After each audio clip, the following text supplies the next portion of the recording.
Hi అండి. ఎగ్‌ని ఏదైనా డిఫరెంట్‌గా వండాలనుకుంటున్నారా? అయితే శనగపప్పుతోటి ఒకసారి వండి చూడండి. మీకు మటన్ కంటే కూడా టేస్టీగా ఉంటది.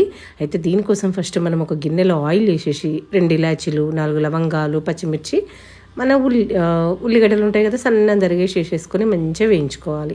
తర్వాత కొంచెం అల్లం ఎల్లిపాయ పేస్ట్, పసుపేసి మన బాయిల్డ్ ఎగ్స్, నేను నలుగురికి వండుతున్నా కాబట్టి 4 ఎగ్స్ వేసుకున్నా. అవి వేసుకొని మంచిగా వేయించుకుందాం. ఓకేనా? ఇప్పుడు శనగపప్పును ఉడకబెట్టుకున్న శనగపప్పు ఒక కప్ వేసుకున్నా నేను. మీకు తగ్గట్టు వేసుకోండి క్వాంటిటీ. ఎంతమంది తినేది ఉంటే అన్ని ఎగ్స్ అంత కర్రీ అంత పప్పు యూజ్ చేసుకోవచ్చు. పప్పు వేయంగానే సాల్ట్, కారం వేసేసి మంచిగా ఒక 2 మినిట్స్ కలుపుకొని కొన్ని వాటర్ వేసి మంచిగా ఉడకబెట్టుకోవాలి.